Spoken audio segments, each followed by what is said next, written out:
Je m'appelle Marguerite Dubois. J'ai 72 ans. Et je vais vous raconter l'histoire de mon plus beau Noël. Celui où j'ai découvert que parfois, fuir est la meilleure façon de se retrouver. Mais pour bien comprendre cette histoire, il faut que je vous raconte tout depuis le début. Depuis cette vie que j'avais construite petit à petit, sans même m'en rendre compte. Vous savez, quand on vieillit, on a tendance à croire que notre histoire est terminée, que nous sommes devenus qui nous devions devenir, et qu'il ne reste plus qu'à attendre sagement la fin. Moi, à 72 ans, j'étais cette femme-là, la veuve respectable de Provence, l'ancienne institutrice, la mère dévouée, la belle-mère compréhensive. J'avais ma petite routine bien huilée. Je me levais à mes habitudes rassurantes. Ma vie prévisible. Café noir, tartines beurrées, lecture du journal local sur ma terrasse qui donne sur les lavandes.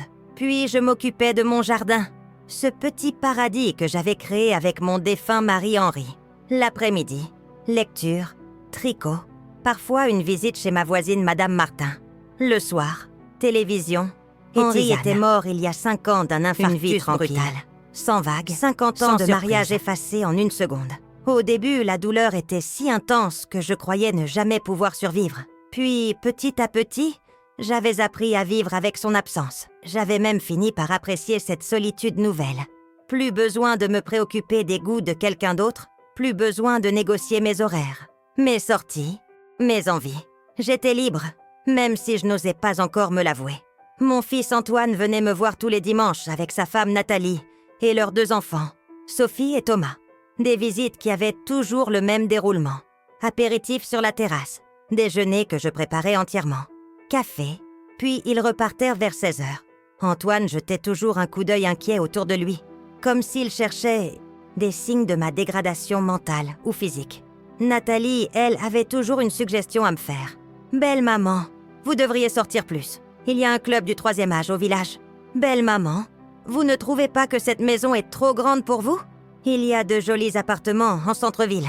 Belle maman, vous devriez apprendre à utiliser Internet. Je pourrais vous acheter une tablette. » Toujours ces petites remarques bienveillantes qui, mine de rien, me rappelaient que j'étais considérée comme une personne diminuée. Quelqu'un dont il fallait s'occuper. Nathalie n'est pas méchante, loin de là. C'est une fille charmante qui a donné 2 beaux petits-enfants à mon fils. Elle travaille comme infirmière, elle s'occupe de tout le monde. C'est dans sa nature. Elle a cette manie de vouloir sauver les gens. Et moi, j'étais devenue son projet de rédemption personnelle. La belle-mère solitaire qu'il fallait absolument sortir de son isolement. Ce mardi matin de novembre, quand mon téléphone a sonné vers 9 heures, j'ai tout de suite reconnu la voix tendue d'Antoine. Mon fils n'a jamais su mentir ni dissimuler ses émotions. Depuis qu'il est petit, quand il doit m'annoncer quelque chose de délicat, sa voix prend cette intonation particulière, un mélange de culpabilité et d'appréhension. « Maman, j'espère que tu vas bien. Il fait beau chez toi ?» Déjà, ça commençait mal. Antoine ne s'intéresse jamais à la météo. « Oui, mon chéri, un beau soleil d'automne. Et chez vous? Dis-moi, maman, pareil, tu as des projets pour Noël cette année ?» Ah, nous y voilà. J'ai senti mon estomac se contracter légèrement. Les mêmes que d'habitude, je suppose. Vous viendrez déjeuner le 25, comme tous les ans. Justement, voilà. Nathalie aimerait faire quelque chose de différent cette année. J'ai attendu la suite en silence. Elle aimerait organiser un grand Noël familial. Ce qui allait suivre. Avec toute sa famille. Chez toi. Chez moi? Oui. Elle trouve que ta maison a plus de caractère que la nôtre. Et puis, comme tu es toujours toute seule, j'ai fermé les yeux. Voilà. C'était reparti. La pauvre Marguerite toute seule qu'il faut sauver de sa solitude. Antoine, combien de personnes exactement? Eh bien, un long silence. Sa famille est assez étendue, tu sais. Il y a ses parents, Monsieur et Madame Leclerc, que tu connais déjà. Puis ses 3 frères, David avec sa femme Sandrine et leur jumeau de 8 ans. Marc avec sa compagne Julie et leur bébé. Et Jérôme qui vient avec sa nouvelle petite amie. Il y a aussi sa grand-mère maternelle, Mamie Jeanne, qui a 86 ans. Antoine, combien? Puis quelques cousins et cousines avec leurs enfants, parce qu'ils ne se voient qu'à Noël. Antoine? 25 personnes. Peut-être 30 avec les plus petits. J'ai cru que j'allais m'évanouir. 30 personnes. Dans ma maison de 120 mètres carrés? Dans ma maison où je vis seule depuis 5 ans, où chaque objet a trouvé sa place définitive, où le silence est devenu mon compagnon le plus fidèle. J'ai imaginé la scène. 30 personnes dans mon salon, mes 3 chambres transformées en dortoir, ma cuisine envahie de casseroles et de plats, mes toilettes assiégées, mon jardin piétiné par les enfants, mes bibelots renversés, mes plantes arrachées, mes tapis tachés, ma tranquillité détruite. Maman, tu es là? C'est juste que... Oui, je suis là. C'est beaucoup de monde, Antoine. Je sais, mais Nathalie tient vraiment à ce que ce soit chez toi. Elle dit que ta maison a une âme, que c'est l'endroit idéal pour rassembler la famille. Et puis, honnêtement, maman, ça te ferait du bien d'avoir de la compagnie. Tu ne crois pas? Non, je ne croyais pas. Pas une seconde. Mais comment expliquer à son fils unique que l'idée de cette invasion me terrifiait? Comment lui dire que j'aimais ma solitude? Que j'avais appris à savourer le silence? Que l'idée de jouer les hôtesses pour 30 personnes que je ne connaissais pas me donnait des sueurs froides? Il faut que j'y réfléchisse, Antoine. Bien sûr. Mais ne réfléchis pas trop longtemps, parce que Nathalie aimerait commencer à organiser. Tu sais comme elle est? Elle aime que tout soit parfait. Après avoir raccroché, je suis restée assise dans mon fauteuil préféré, celui près de la fenêtre qui donne sur mon petit jardin. J'ai regardé mes lavandes, mes rosiers, mon petit bassin où nagent quelques poissons rouges. Tout ce décor paisible que j'avais mis des années à créer. J'ai essayé d'imaginer concrètement ce que serait ce Noël. D'abord, il faudrait que je réaménage toute la maison. Pousser les meubles, multiplier les chaises, installer des matelas partout. Puis la cuisine. Prévoir les repas pour 30 personnes pendant 2 ou 3 jours. Faire les courses, préparer, servir, débarrasser, être souriante et disponible en permanence. Écouter les conversations de gens que je ne connais pas. Subir les cris des enfants, les pleurs des bébés, les discussions politiques des beaux-frères. Et moi, dans tout ça, quand est-ce que j'aurai un moment pour moi? Quand est-ce que je pourrai respirer, me reposer, être simplement moi-même? C'est à ce moment-là que quelque chose s'est cassé en moi. Ou plutôt, quelque chose s'est libéré. Pour la première fois depuis des années, j'ai eu envie de me rebeller. Pour la première fois, j'ai eu envie de dire non. Mais dire non à son fils unique, c'est compliqué. Surtout quand on a passé sa vie à dire oui, à s'adapter, à faire plaisir. Comment expliquer que je préférais rester seule plutôt que d'être entourée de leur bienveillante agitation? C'est là que j'ai eu cette idée folle, merveilleuse, révolutionnaire. Partir. Moi qui n'étais jamais partie nulle part sans Henri. Moi qui n'avais jamais pris l'avion. Moi qui n'avais jamais voyagé seule. Cette nuit-là, je n'ai pas dormi. J'étais dans mon lit, les yeux grands ouverts, à retourner cette idée dans tous les sens. Partir, oui, mais où? Et comment? Et j'allais dire à Antoine? À Nathalie? À toute cette famille qui comptait sur moi? Le lendemain matin, après ma toilette et mon petit déjeuner, j'ai pris une décision qui allait changer ma vie. Je me suis habillée avec soin. J'ai pris mon sac à main et je suis sortie de chez moi avec détermination. Le village était tranquille, comme toujours. J'ai salué Madame Fontaine qui balayait devant sa boulangerie, Monsieur Dupuis qui promenait son chien, la petite Sophie qui allait à l'école. Ma vie habituelle, prévisible, rassurante. L'agence de voyage se trouvait sur la place principale, entre la pharmacie et le bureau de poste. Une petite vitrine avec des affiches colorées. Paris, Londres, Rome. Des plages je n'y avais jamais mis les pieds. Des monuments exotiques. Madame Petit, la propriétaire, a levé la tête de son ordinateur quand j'ai poussé la porte. Son visage a exprimé une surprise totale. Madame Dubois, quelle surprise! Qu'est-ce qui vous amène? J'ai inspiré profondément. C'était le moment de vérité. Je voudrais partir en voyage, pour Noël, dans un village de 800 habitants. Tout le monde connaît tout le monde. Et tout le monde savait que Marguerite Dubois ne voyageait jamais. Un voyage, comme c'est merveilleux. Et où souhaiteriez-vous aller? Bonne question. Je n'en avais aucune idée. J'ai regardé autour de moi, les brochures étalées sur son comptoir, les affiches sur les murs. Paris, Londres, Rome, tout me semblait trop proche, trop familier. J'avais besoin de quelque chose de radicalement différent.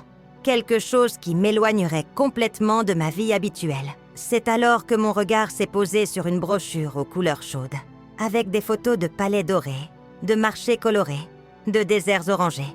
Marrakech, le Maroc, la perle du Maroc, un pays que je n'avais jamais visité, lire en lettres dorées, dont je ne connaissais que quelques images vues à la télévision. Un pays où personne ne me connaissait, où personne n'attendait rien de moi, où je pourrais être n'importe qui. Là, ai-je dit en pointant la brochure d'un doigt qui tremblait légèrement.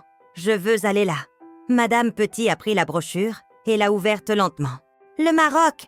Mais c'est très exotique, Madame Dubois. Très différent de la Provence. Êtes-vous sûre? Justement.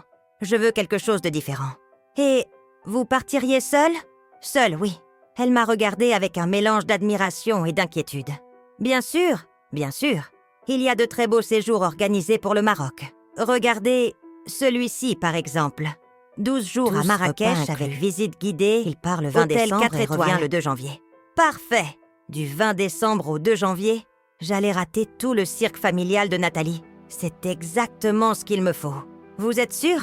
C'est un long voyage. Et vous n'avez jamais... Madame Petit, j'ai 72 ans, pas 102.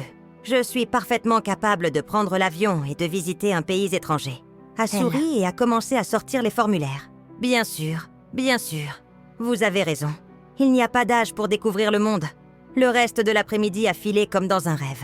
Passeport à vérifier, vaccination à mettre à jour, assurance voyage à souscrire, valise à acheter. Chaque démarche me donnait l'impression de devenir quelqu'un d'autre. Quelqu'un que je ne connaissais pas encore, mais que j'avais hâte de rencontrer.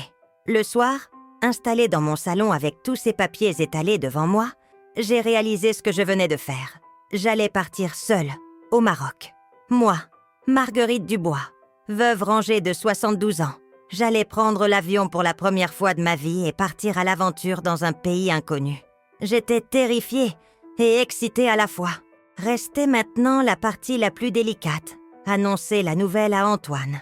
J'ai attendu une semaine avant de l'appeler. Une semaine à savourer mon secret, à imaginer son visage quand il apprendrait la nouvelle. Une semaine aussi à me préparer psychologiquement à affronter sa réaction et celle de Nathalie. Un dimanche soir, après le journal télévisé, j'ai composé son numéro. « Maman, comment vas-tu? Tu as réfléchi pour Noël? » « Justement, Antoine, c'est pour ça que je t'appelle. J'ai pris une décision. »« Ah, parfait. Nathalie va être ravie. Elle a déjà commencé à faire des listes. Tu sais comme elle est organisée. Elle pensait installer des matelas dans... Antoine, je pars en voyage. » Silence. Un long, très long en voyage? Silence. Exactement ce que j'ai dit. Je pars en voyage du 20 décembre au 2 janvier. Un séjour organisé au Maroc. Au Maroc? Mais... Maman, tu ne peux pas partir comme ça? Et Noël? Et nous? Et la famille de Nathalie? Sa voix était montée d'une octave. Je l'imaginais. Le téléphone à l'oreille. Complètement abasourdi. Vous vous débrouillerez très bien sans moi. Vous pouvez organiser ce grand réveillon chez vous. Ou dans un restaurant. Ou chez les parents de Nathalie. Je suis sûre que vous trouverez une solution. Mais maman, c'est impensable. Nathalie compte sur toi. Elle a tout organisé. Sa famille a pris des congés spécialement. Sa grand-mère vient de Bretagne. Antoine, personne ne m'a demandé mon avis pour cette organisation. On a décidé pour moi, on a disposé de moi comme d'un objet. Eh bien, cet objet a décidé de s'enfuir. Ne dis pas ça. Personne ne te considère comme un objet. Nous voulions juste te faire plaisir. Non, Antoine. Vous vouliez vous faire plaisir en utilisant ma maison et mes services. Ce n'est pas pareil. Maman, tu ne peux pas nous faire ça. C'est quoi, Antoine? Égoïste? Cruel? Indigne d'une grand-mère? Nouveau silence. Écoute, mon chéri, j'ai 72 ans. J'ai passé ma vie à faire plaisir aux autres, à m'adapter à leurs désirs, à leurs besoins. Pour une fois, pour une seule fois, j'ai envie de faire quelque chose pour moi. Quelque chose qui me plaît à moi. C'est dangereux. Mais voyager seul au Maroc... Tu ne connais personne. Tu ne parles pas arabe. C'est un voyage organisé, Antoine. Il y aura un guide, un groupe. Et puis, je ne suis ni infirme ni sénile. Je suis parfaitement capable de me débrouiller. Et s'il t'arrive quelque chose, si tu tombes malade, il m'arrivera ce qu'il doit m'arriver. Mais au moins, j'aurai vécu. J'ai raccroché sur ces mots, le cœur battant la chamade. C'était fait. Je venais de franchir le Rubicon. Les jours suivants ont été un tourbillon d'émotions et de préparatifs. Antoine a appelé plusieurs fois, essayant de me faire changer d'avis avec différentes stratégies. D'abord la culpabilité. « Maman, tu ne peux pas faire ça à Nathalie. Elle pleure tous les soirs. » Puis l'inquiétude. « Maman, à ton âge, partir seule à l'étranger, c'est de l'inconscience. » Enfin la colère. « Maman, tu es en train de devenir égoïste. » Égoïste. Ce mot me poursuivait. Toute ma vie, j'avais eu peur d'être accusée d'égoïsme. Toute ma vie, j'avais fait passer les autres avant moi. Et maintenant qu'à 72 ans, j'osais enfin penser à moi, on me traitait d'égoïste. Eh bien, soit. J'allais être égoïste. Et j'allais découvrir si c'était aussi terrible qu'on voulait me le faire croire. Nathalie est venue me voir un mercredi après-midi. Elle avait son visage des mauvais jours.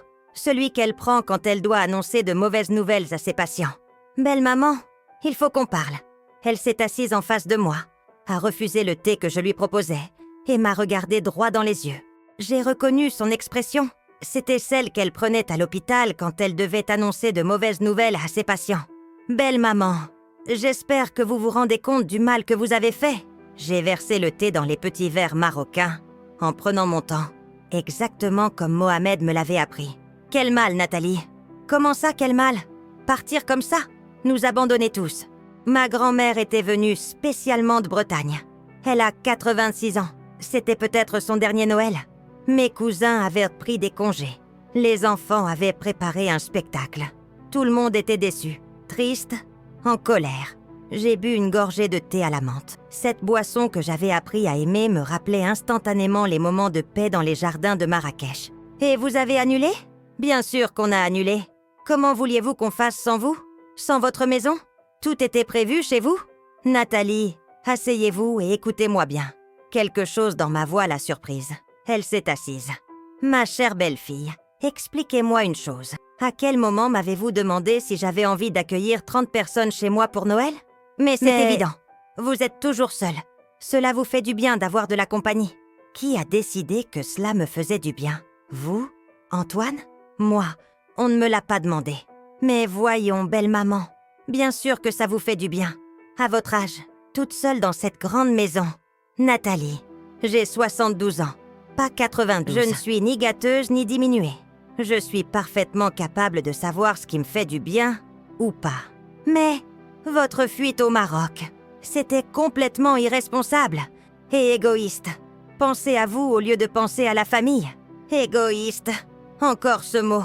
J'ai posé mon verre et j'ai regardé Nathalie avec une douceur nouvelle, celle que j'avais apprise au contact des Marocains. Nathalie, combien d'années ai-je été institutrice? 40 ans, je crois. 40 ans à m'occuper des enfants des autres. Combien d'années ai-je été mariée? 50 ans. 50 ans à prendre soin d'Henri, de sa santé, de ses repas, de son bien-être. Combien d'années ai-je élevé Antoine? Je ne vois pas où vous voulez en venir. 72 ans à vivre pour les autres. À penser aux autres ans, Nathalie, avant de penser à moi. Et maintenant que je prends une seule fois, une décision pour mon propre plaisir, on me traite d'égoïste? Nathalie a baissé les yeux. Savez-vous ce que j'ai fait au Maroc, Nathalie? Du tourisme, j'imagine. J'ai redécouvert qui j'étais. J'ai découvert que j'aimais voyager, découvrir de nouveaux pays, de nouvelles cultures. J'ai découvert que j'aimais danser, que j'avais du goût pour l'aventure, que j'étais capable de me débrouiller seule dans un pays étranger. J'ai découvert que j'existais indépendamment de mes rôles de mère, belle-mère et grand-mère. Mais nous, on vous aime. On s'inquiète pour vous.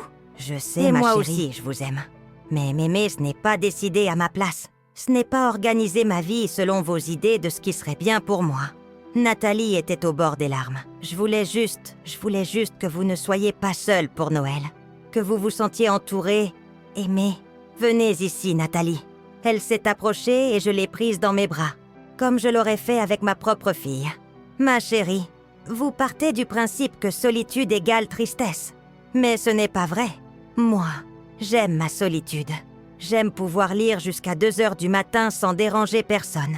Écouter de la musique classique à fond. Prendre mon petit déjeuner au lit si j'en ai envie. J'aime ne rendre de compte à personne. Pouvoir partir en voyage sur un coup de tête. Mais ce n'est pas une vraie vie, ça. Qui décide de ce qu'est une vraie vie? Vous? Les magazines féminins? La société qui veut que les femmes âgées soient entourées en permanence? Elle m'a regardée sans comprendre. Nathalie, imaginez-vous dans 40 ans. Vous serez peut-être veuve? Vos enfants auront leur propre famille. Est-ce que vous voudrez qu'une belle fille bien intentionnée organise votre vie à votre place, sous prétexte que vous ne pouvez pas être heureuse, toute seule? Elle a réfléchi un long moment. Non, probablement pas. Alors comprenez que moi non plus. Nous sommes restées silencieuses un moment. Puis Nathalie a demandé, d'une petite voix, « Et maintenant, vous ne voulez plus jamais nous voir? Bien sûr que si, mais à mes conditions.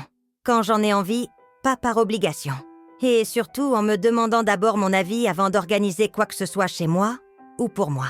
D'accord, je peux comprendre ça. Et puis, Nathalie, j'aimerais que vous cessiez de me voir comme une pauvre petite vieille qu'il faut sauver. Regardez-moi. Est-ce que j'ai l'air malheureuse? Diminuée? Déprimée? Elle m'a regardée pour la première fois depuis longtemps. Non, au contraire. Vous avez l'air rayonnante, différente. C'est parce que je le suis. Ce voyage m'a redonné goût à la vie, m'a rappelé que j'existais en tant qu'individu. Et vous comptez repartir? Oh oui, Claude et moi envisageons l'Inde pour l'année prochaine. Claude? Un veuf charmant, ami que j'ai rencontré au professeur de philosophie. Nathalie a écarquillé les yeux. Un ami? Homme? Exactement. Cela vous choque? Non, c'est juste que je ne vous imaginais pas. Me refaire une vie? Avoir des projets? Des envies? C'est exactement le problème, Nathalie. Vous m'avez figée dans un rôle. La veuve éplorée qui attend sagement la mort en tricotant. J'ai encore plein de choses botteuses à découvrir, à vivre, à expérimenter. Elle est repartie moins en colère, mais visiblement troublée.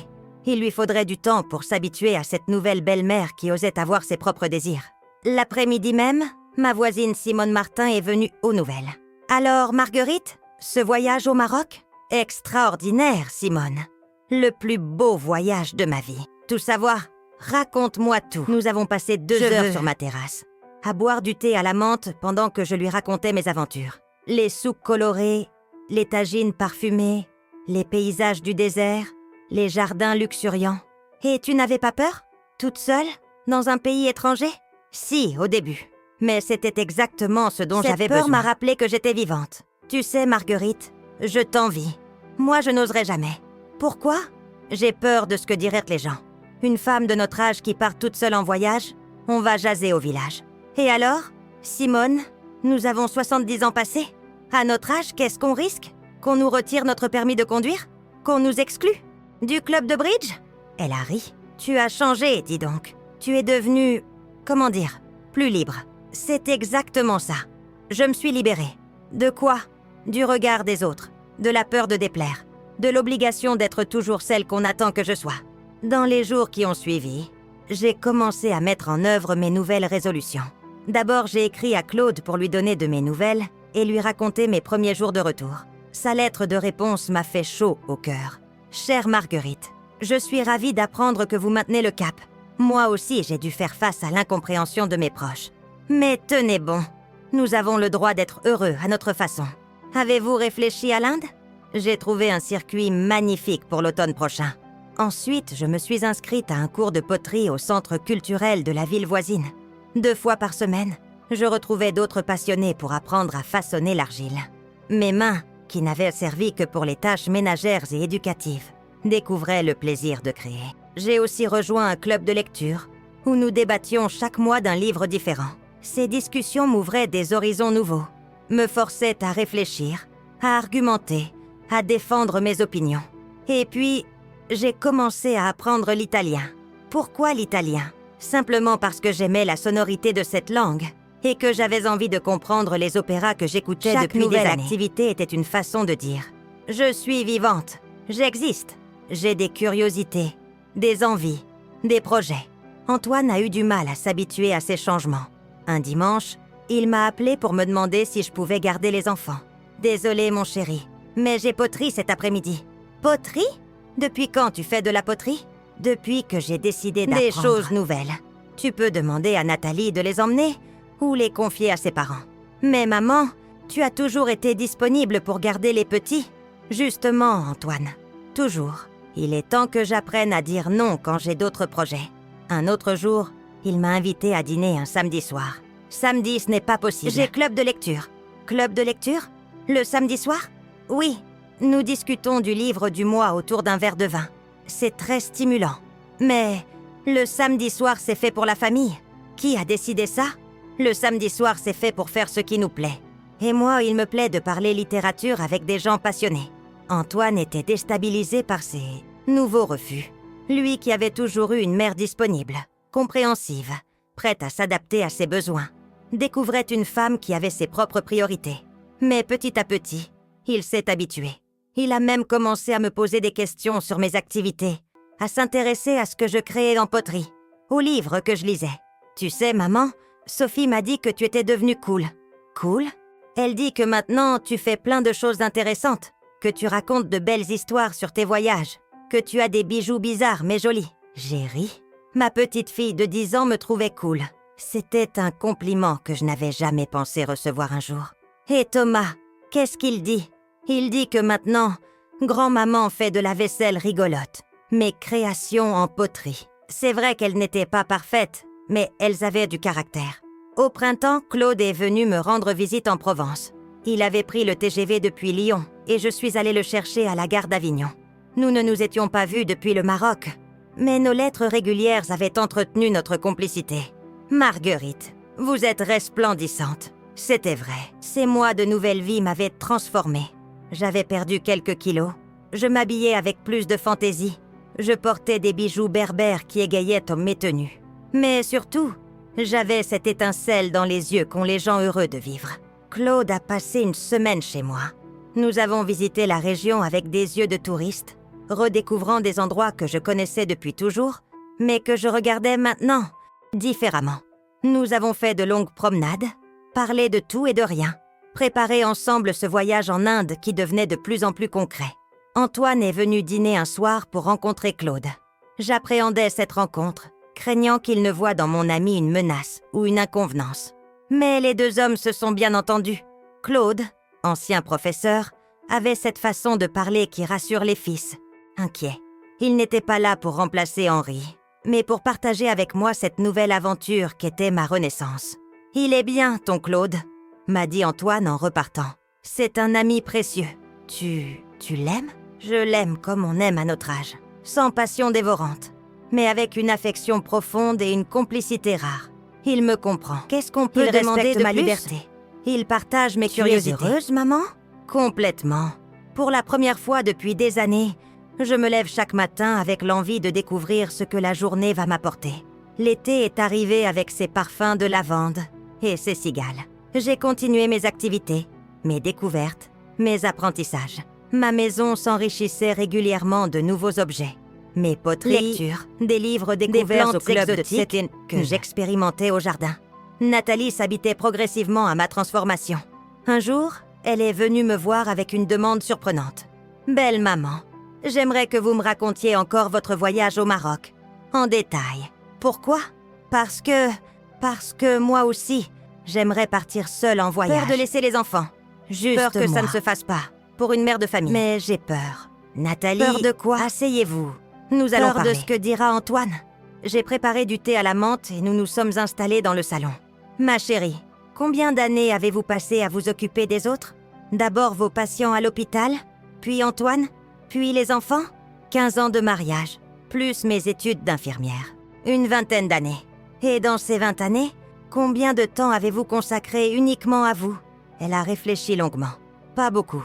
Presque jamais, en fait. Alors il est temps. Où aimeriez-vous aller? En Italie. J'ai toujours rêvé de voir Florence, Venise. Mais seule, c'est différent. C'est même mieux. Quand on voyage seul, on découvre qu'on est capable de se débrouiller. On se découvre des décisions. D'aller vers... Vous croyez qu'Antoine comprendrait? Il faudra qu'il comprenne. Nathalie, vous n'êtes pas que la femme d'Antoine et la mère de Sophie et Thomas. Vous êtes aussi Nathalie, une femme avec ses rêves, ses envies, ses besoins. Cette Nathalie-là a le droit d'exister. Nous avons passé l'après-midi à regarder des yeux de voyage devant les photos de Florence, me rappelait mes propres émotions face aux brochures sur le Maroc. Vous savez quoi, belle maman? Vous m'inspirez, vous me donnez envie d'oser. Alors osez, ma chérie, on n'a qu'une vie. Quelques semaines plus tard, Nathalie partait pour une semaine à Florence, seule. Antoine avait bougonné au début, puis il avait fini par comprendre que sa femme avait besoin de parenthèse personnelle. À son retour, elle rayonnait exactement comme moi au retour du Maroc. Belle maman, vous aviez raison. C'était extraordinaire. J'ai visité tous les musées que je voulais. J'ai pris le temps de regarder chaque œuvre. J'ai mangé dans des petits restaurants typiques. J'ai même pris un cours de cuisine. Et surtout, j'ai eu l'impression de me retrouver. Et Antoine? Les enfants parfaitement débrouillés. Ils se sont... Antoine a découvert qu'il était capable de gérer la maison et les enfants tout seul. Et les petits étaient fiers de leur papa. Cet été-là, nous avons organisé notre premier nouveau Noël. Plus question de grandes invasions familiales. Nous nous sommes mis d'accord sur un réveillon à 6. Antoine, Nathalie, Sophie, Thomas, un Noël Claude choisi. Et moi, Désiré, préparé ensemble. Nous avons cuisiné à 4 mains, Nathalie et moi. Claude s'est occupé des vins. Antoine a décoré la maison avec les enfants.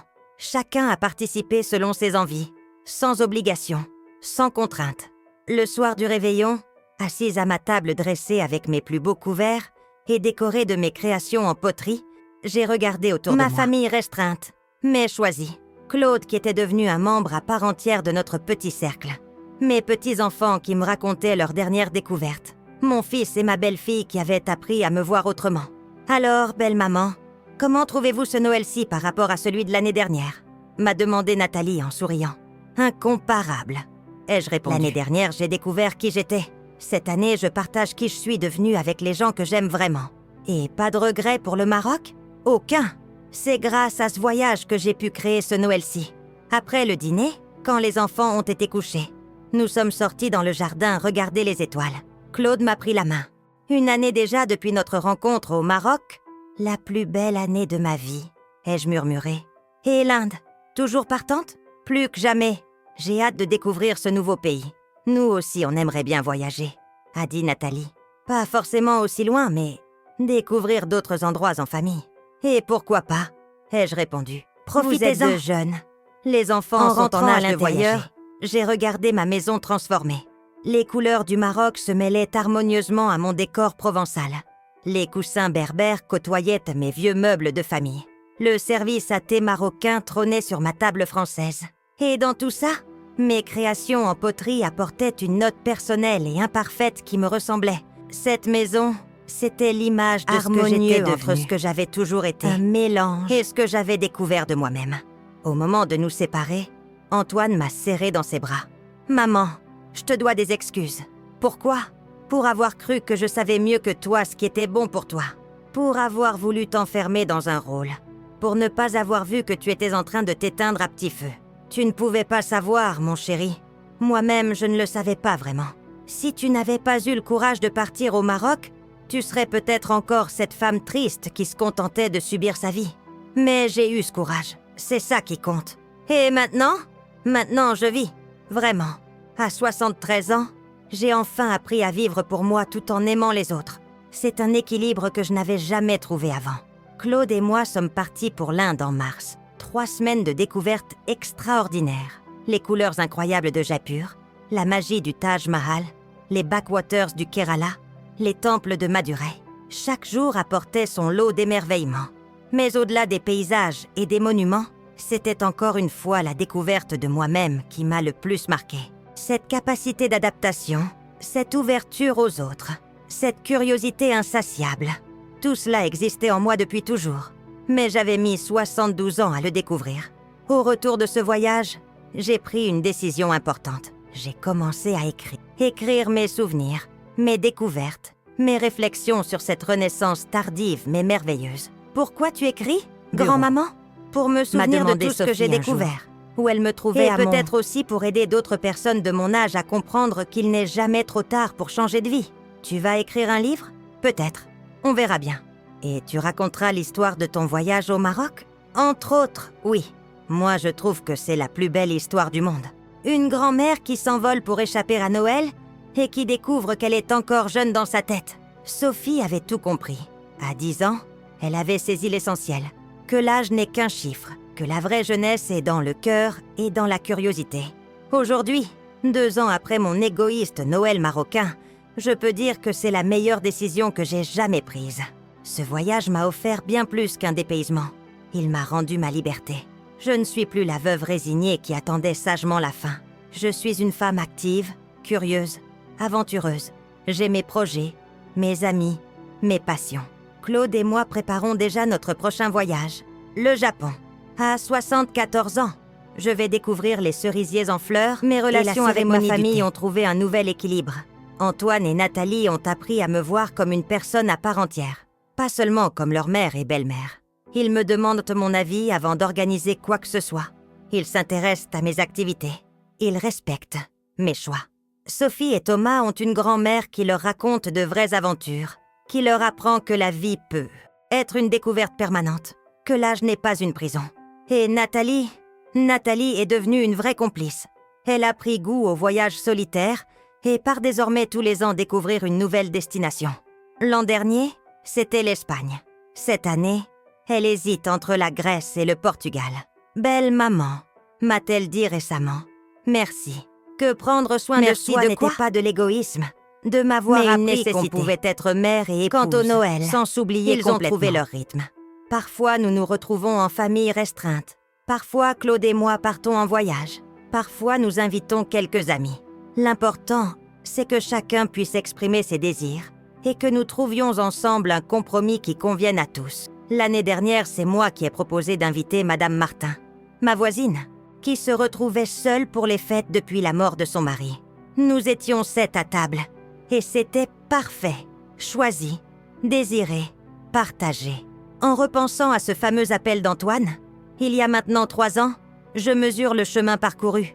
Cette femme qui paniquait à l'idée d'accueillir 30 invités et qui n'osait pas dire non.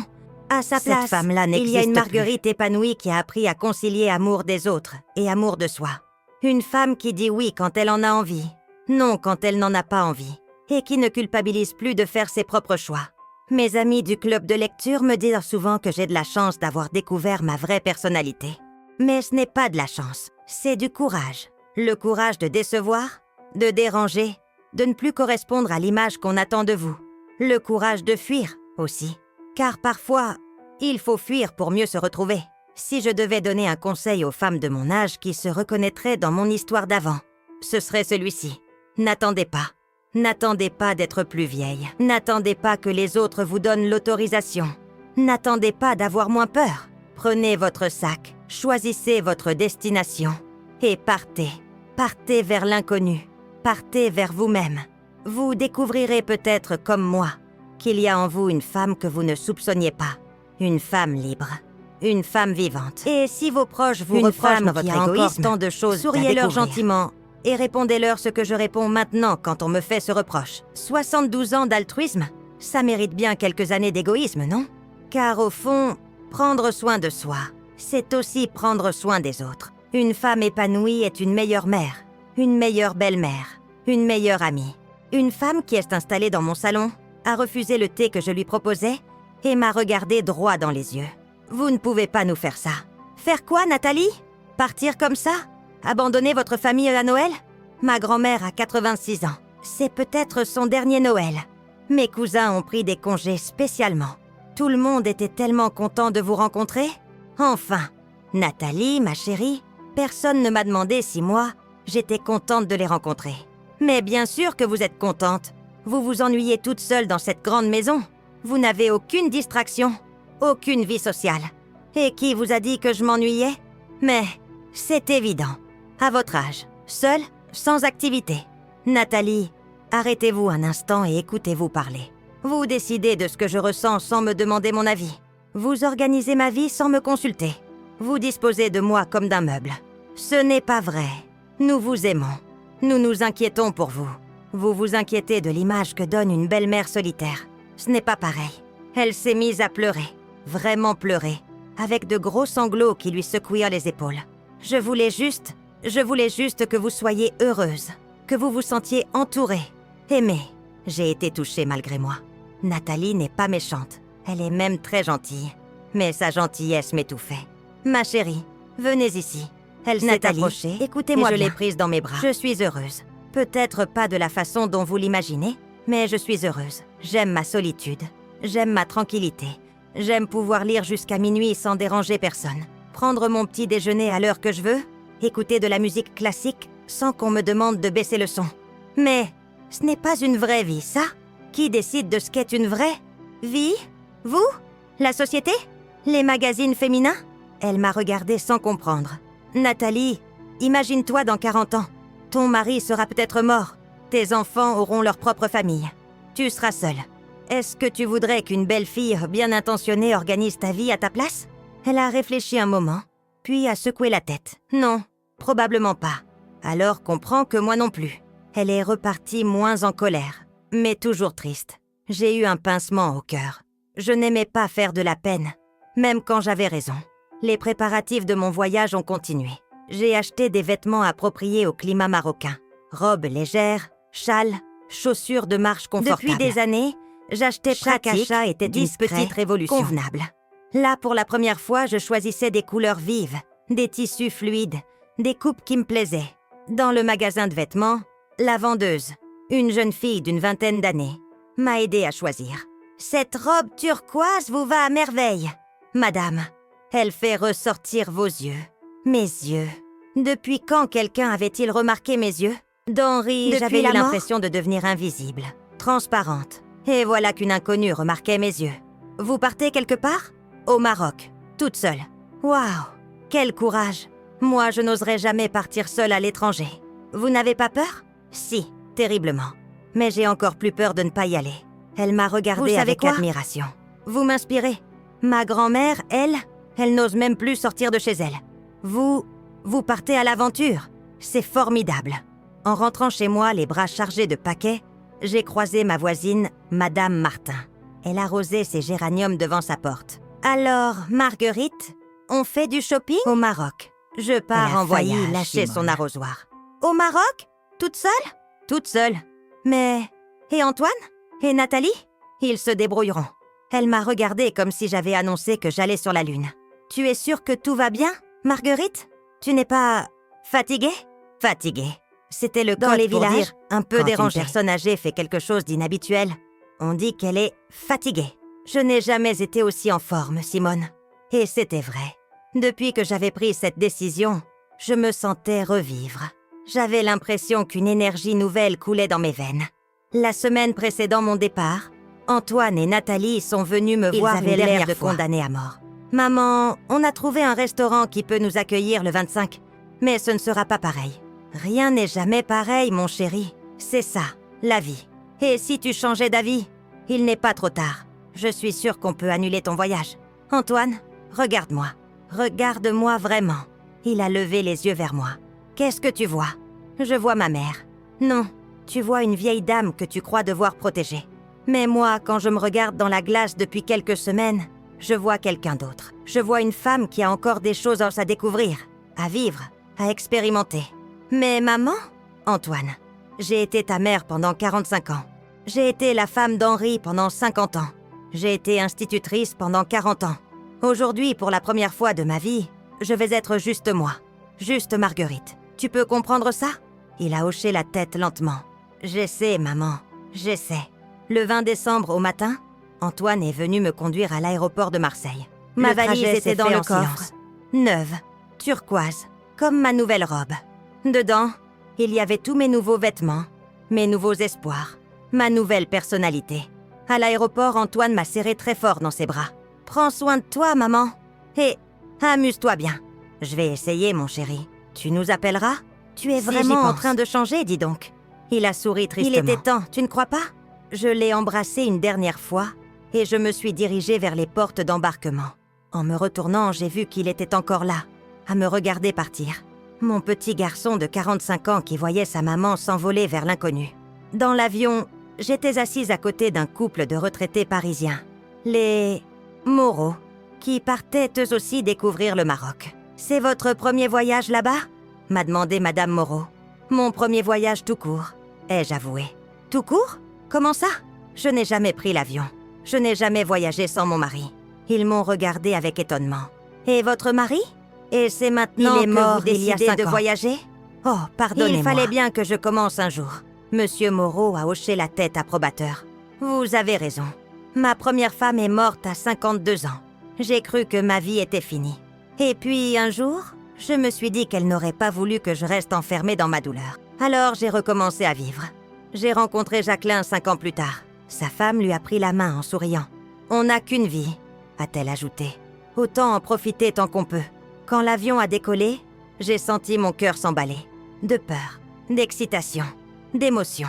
À 72 ans, je découvrais les sensations d'un décollage. Cette poussée vers l'arrière, cette montée vers les nuages, la terre. Cette sensation incroyable de s'arracher, la Provence rapetissée, devenir une carte postale, puis disparaître sous les nuages.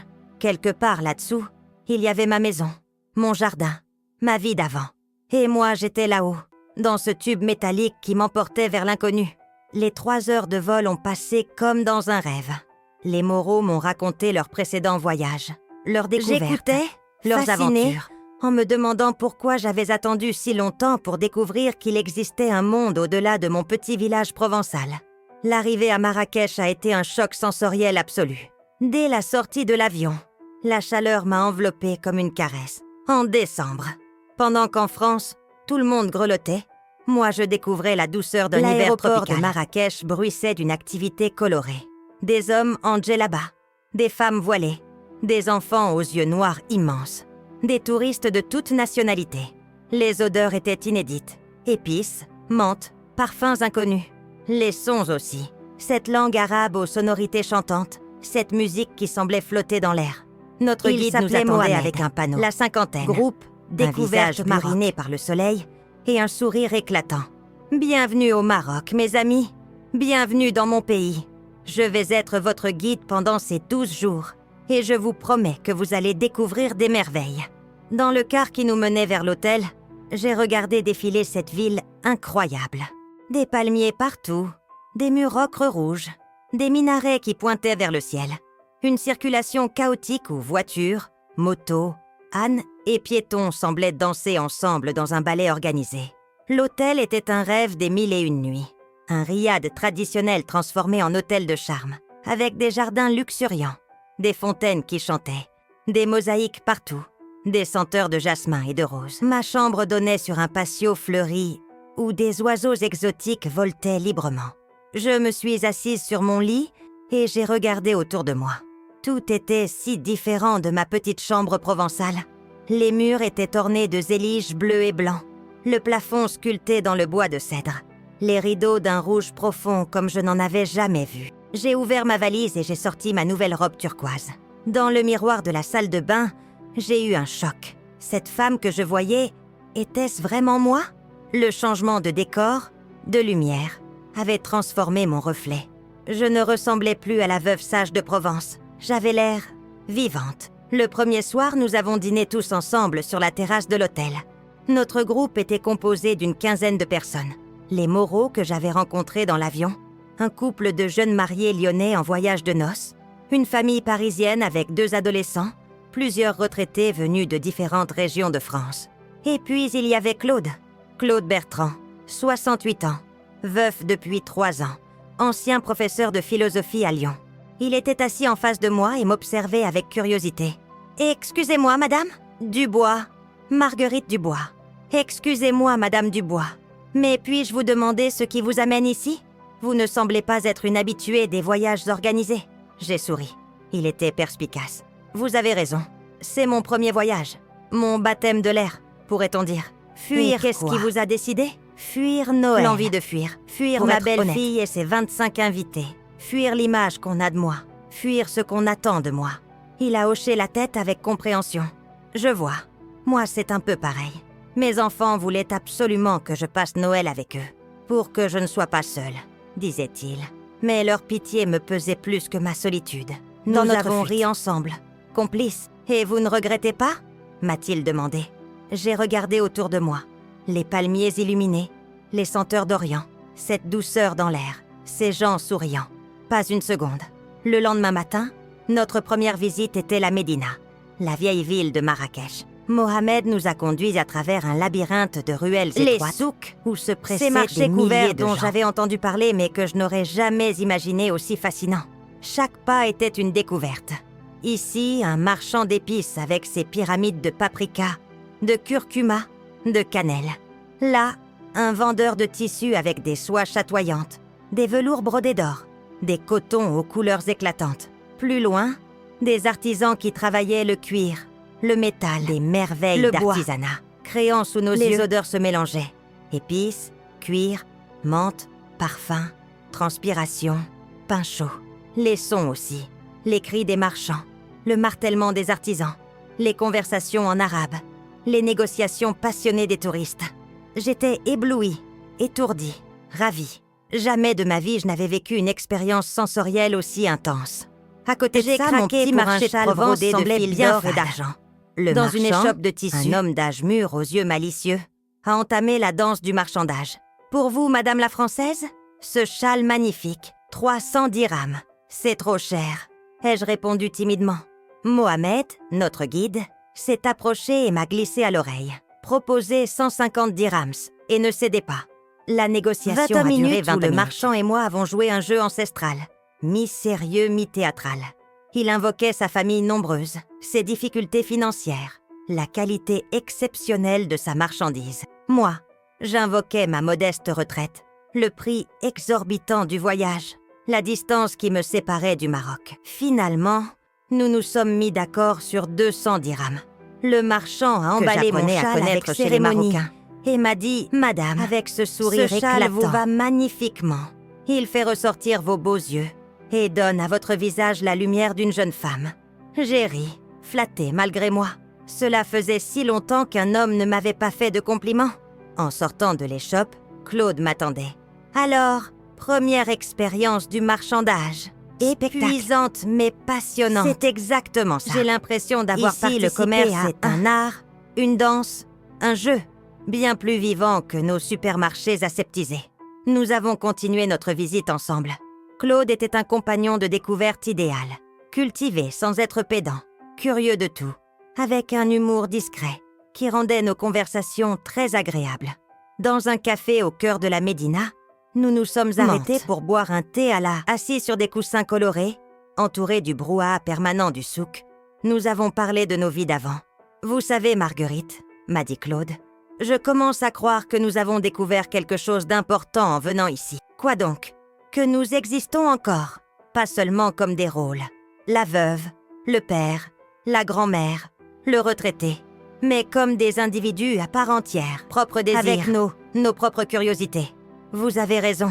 Depuis des années, j'avais l'impression de n'être qu'une fonction. La mère d'Antoine, la belle-mère de Nathalie, la grand-mère de Sophie et Thomas. Mais moi, Marguerite, qu'est-ce que je désirais? Qu'est-ce qui me faisait vibrer? Je l'avais complètement oublié. Et maintenant, tout me semble neuf. Maintenant, je revoyais le monde pour la première fois. Ses couleurs, ses parfums. L'après-midi, nous avons visité les jardins de la Ménara, ces magnifiques jardins d'oliviers qui s'étendent au pied des montagnes de l'Atlas. La beauté du lieu m'a coupé le souffle. Ces centaines d'oliviers centenaires, ce bassin d'eau pure qui reflétait les montagnes, cette lumière dorée qui baignait tout le paysage. Je me suis assise sur un banc, face au bassin, et j'ai fermé les yeux. Pendant qu'en France, ma famille découvrait probablement que je n'étais pas là pour leur préparer leur réveillon, moi, j'étais assise dans ce jardin de rêve, à savourer la paix et la beauté. Mon téléphone a sonné. Antoine. Je l'ai laissé sonner. Il a rappelé. Nathalie cette fois. Je l'ai laissé sonner. Puis Nathalie à nouveau. Puis Antoine. Puis un numéro que je ne connaissais pas. Probablement un membre de la famille de Nathalie. Claude, qui était assis à côté de moi, a remarqué mon manège. Famille française? Exactement. Ils découvrent sans doute que leur hôtesse a pris la poudre d'escampette. Et vous culpabilisez? J'ai réfléchi honnêtement à sa question. Pour la première fois de ma vie, je ne culpabilise pas de faire passer mes désirs avant ceux des autres. Tant mieux. Savez-vous ce que m'a dit ma fille avant que je parte? Non. Papa, j'espère que ce voyage va te rendre heureux. Tu as l'air si triste depuis la mort de maman. Mes enfants à moi ont compris quelque chose que les vôtres n'ont pas encore. Saisis. Quoi donc? Que notre bonheur ne dépend pas de leur présence constante. Que nous avons le droit d'être heureux autrement qu'à travers eux. Ce soir-là, j'ai éteint mon téléphone. Complètement éteint. Pour la première fois depuis des années, j'étais injoignable. Coupé du monde, libre. Le lendemain était le 24 décembre. Pendant qu'en France, tout le monde s'agitait pour les préparatifs de Noël, nous sommes partis en excursion dans 3 heures de car à travers des paysages à couper le souffle, des vallées verdoyantes, des pics enneigés, des villages berbères accrochés à flanc de montagne. Nous nous sommes arrêtés dans un village traditionnel où nous avons été accueillis par une famille berbère. Ils nous ont offert le thé selon un rituel ancestral. Le thé versé de très haut pour qu'il mousse, servi dans de petits verres décorés, accompagnés de pâtisseries au miel et aux amandes. La simplicité de ces gens, leur hospitalité naturelle, la beauté sauvage de leur environnement, Tout cela me touchait profondément. Ces gens qui avaient si peu matériellement rayonnaient d'une joie de vivre que j'enviais. L'après-midi, nous avons fait une randonnée facile, jusqu'à un point de vue exceptionnel. Arrivée au sommet, je me suis assise sur une pierre, face à cette immensité de montagnes et de ciel. Mohamed s'est approché de moi. « À quoi pensez-vous, Madame Marguerite ?» Je pense que j'ai vécu 72 ans sans vraiment me demander ce que moi, Marguerite, je voulais vraiment. J'ai toujours fait ce qu'on attendait de moi. Être une bonne fille, une bonne épouse, une bonne mère, une bonne belle-mère. Mais mes propres désirs, mes propres rêves, je les avais complètement oubliés. Et maintenant, vous les retrouvez? Je commence à les entrevoir. Tenez, par exemple, jamais je n'aurais imaginé que j'aimerais autant voyager, découvrir d'autres cultures, d'autres paysages. Jamais je n'aurais pensé que j'étais capable de prendre l'avion seule, de dormir dans un hôtel inconnu, de négocier dans un souk. Et qu'est-ce que cela me donne l'impression de renaître, de découvrir qu'il y a en moi une femme que je ne connaissais pas. Mohamed a souri de son sourire éclatant. Vous savez, Madame Marguerite, j'ai guidé des milliers de touristes. Mais les plus beaux voyages, ce sont ceux où les gens se découvrent eux-mêmes. Et je vois dans vos yeux que vous êtes en train de faire ce voyage-là. Ce soir-là, réveillon. De Noël, l'hôtel avait organisé une soirée spéciale. Rien à voir avec nos traditionnels réveillons français. Nous avons dégusté un festin marocain, tagines parfumées, couscous aux légumes, pâtisseries au miel, le tout accompagné de musique traditionnelle. Des musiciens gnawa sont venus nous faire danser. Claude m'a invité, et pour la première fois depuis la mort d'Henri, sous les étoiles du désert, au son de cette musique envoûtante, j'ai tourné et virevole en riant comme une adolescente. « Vous dansez merveilleusement », m'a dit Claude à l'oreille. Henri disait que j'avais le rythme dans le sang. J'avais oublié. Il faut que vous vous remettiez à danser en rentrant en France. Peut-être bien, oui. À minuit, quand tout le monde s'est souhaité joyeux Noël, ils devaient être en train de dîner dans leur restaurant, en pestant contre mon absence. Ou peut-être étaient-ils finalement chez eux, soulagés de ne pas avoir à gérer une horde d'invités. J'aurais pu me sentir coupable.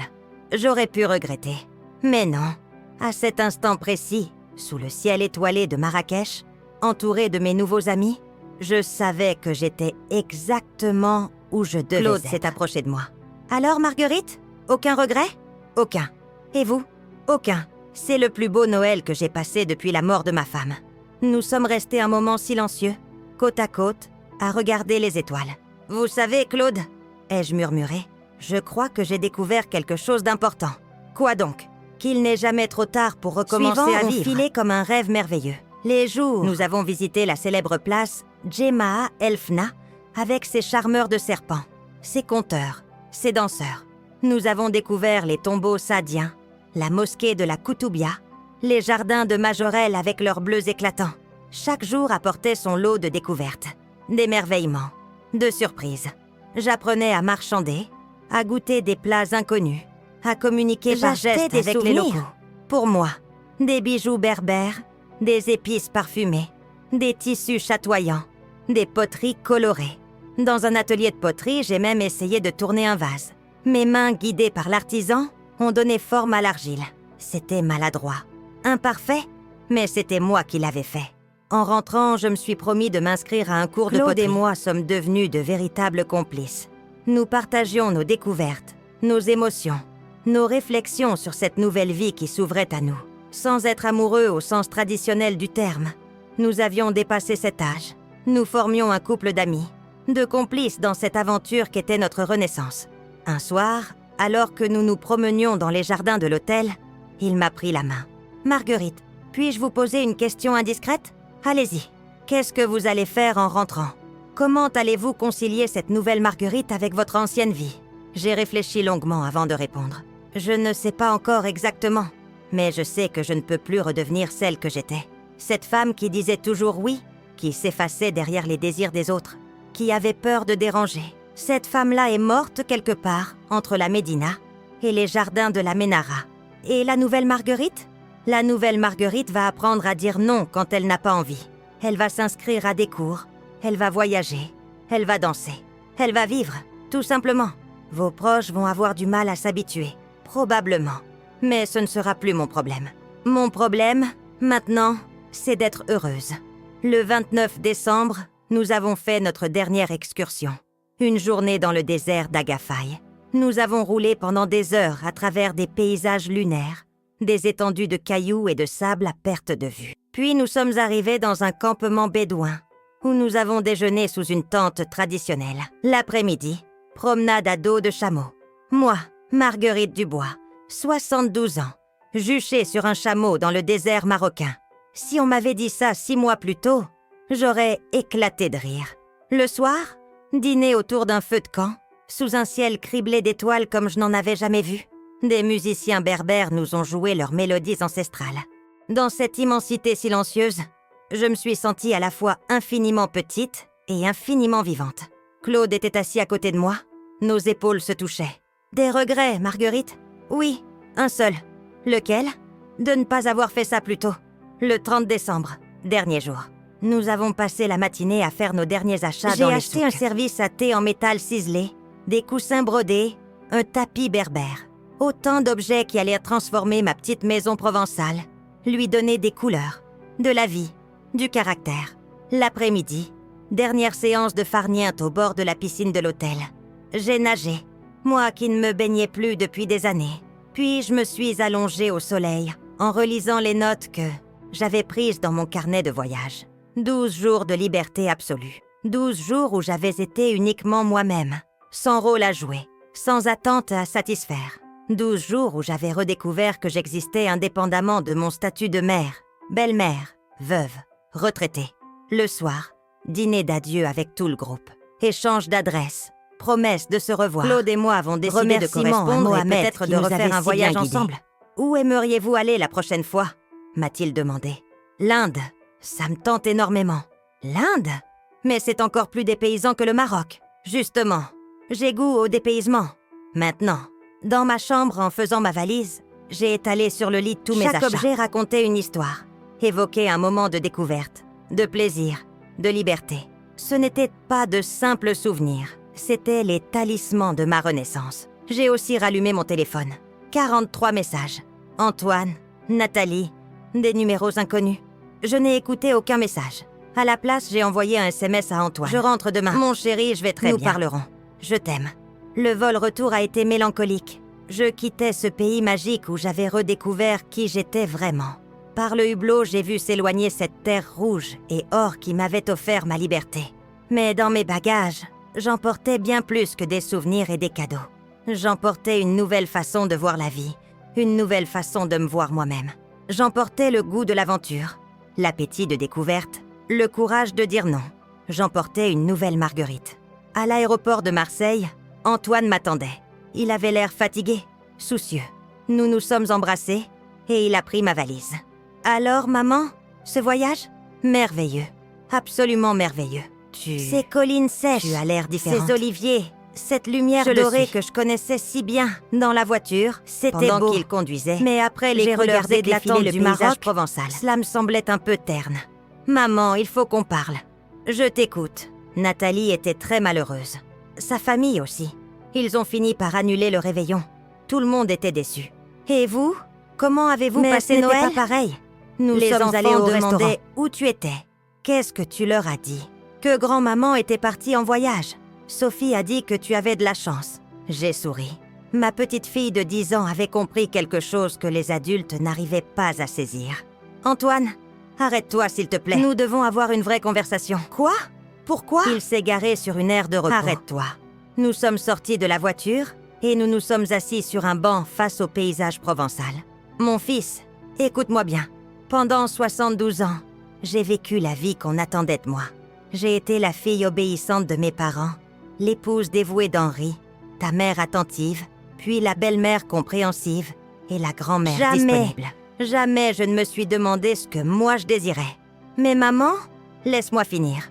Quand Nathalie a voulu organiser ce Noël chez moi avec 30 invités, j'ai eu une révélation.